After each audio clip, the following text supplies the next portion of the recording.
और एक सुंदर सा गांव था जहां की सुबह आमतौर पर पक्षियों के चहचहाने से होती थी। उसी गांव के चौक पर माधव अपनी रेड़ी को जोर लगाकर धक्का दे रहा था, जिस पर केवल पत्ता गोभियों का ढेर लगा था।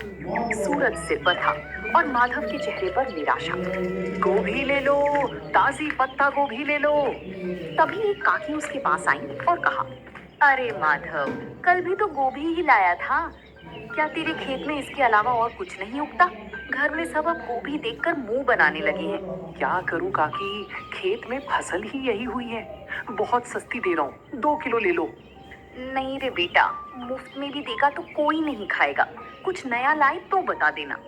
सबको कुछ नया चाहिए, पर नया लाने के लिए पैसे कहाँ से आएंगे? अगर आज ये गोभी नहीं बिकी तो कल का चूल्हा भी नहीं जल पाएगा। माधव वहीं सड़क किनारे बैठ गया।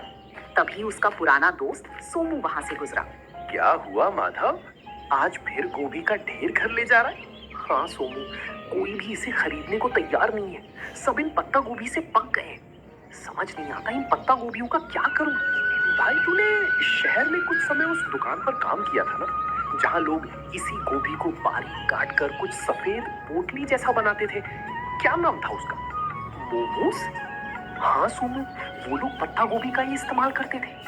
सोमू की बात माधव के दिमाग में घर कर गई थी। उस शाम माधव घर लौटा तो उसके मन में एक ही धुन सवार थी। उसने अपनी बची हुई सबसे अच्छी पत्ता गोभी उठाई और उसे बारीक काटना शुरू किया।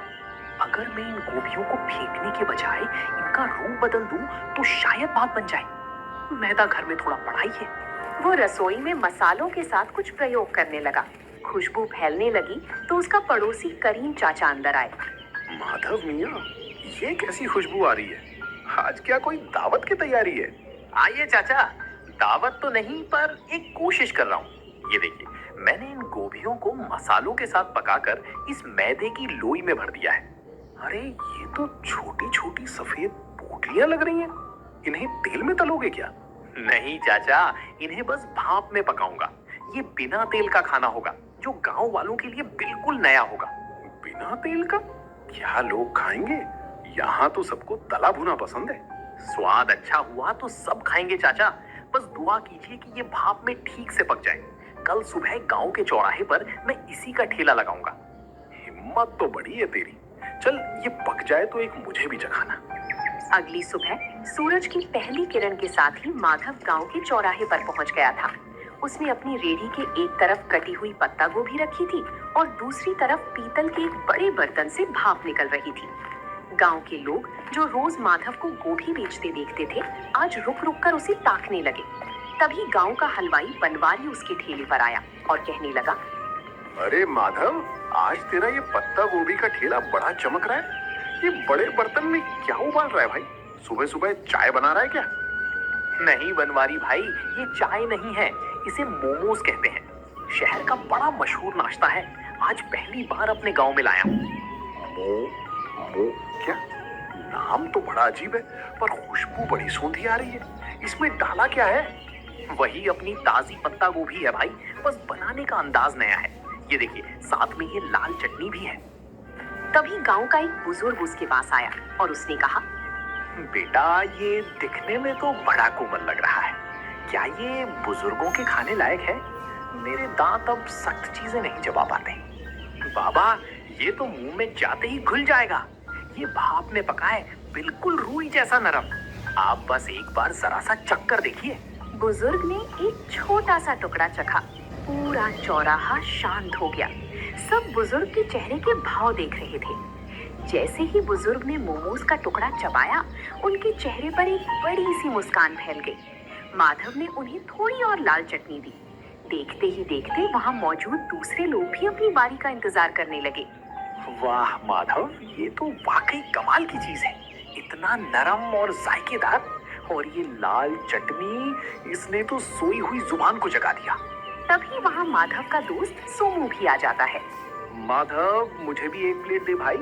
कल तो तू बड़ा परेशान था और आज तूने यहाँ कमाल कर दिया। अब जल्दी जल्दी इसका स्वाद सबको चखा दे, लोग इंतजार कर रहे हैं। हाँ सोमू, सबको दूंगा, पर ध्यान रखना चटनी थोड़ी तीखी है, संभल कर खाना। अरे माधव, तीखा ही तो असली मजा है। शहर में लोग क्या वाकई रोज यही खाते हैं? मुझे तो लगता था वहाँ के लोग बस महंगा खाना जानते हैं। हाँ काका, शहर में तो इसे खाने के लिए लंबी लाइनें लगती हैं। मैंने सोचा जब हमारे खेत में इतनी अच्छी गोभी होती है तो हम गांव वालों को ये स्वाद क्यों ना मिले। भाई माधव, तूने तो मेरी मिठाई की दुकान के सामने रौनक लगा दी। एक प्लेट मेरे लिए भी लगा। देखूं तो सही, इस पत्ता गोभी के नए अवतार में ऐसा क्या जादू है। दोपहर होते होते माधव की सारी पत्ता गोभी खत्म हो गई थी, लेकिन सब्जी के रूप में नहीं बल्कि मोमोज के रूप में। माधव ने आज पहली बार अपने हाथ में इतने पैसे देखे थे। उसकी आंखों में खुशी के आंसू थे और मन में एक नया हौसला। उसे समझ आ गया था कि मेहनत और नयापन कभी बेकार नहीं जाता। जिसके बाद अगले कुछ दिनों तक माधव का काम तेजी से चल पड़ा। अब लोग सुबह से ही माधव के आने का इंतजार करने लगे थे। लेकिन जैसे जैसे काम बढ़ा, माधव के पास संसाधनों की कमी होने लगी। उसके पास सिर्फ एक छोटा बर्तन था और अकेले सारा काम करना उसके लिए मुश्किल होता जा रहा था।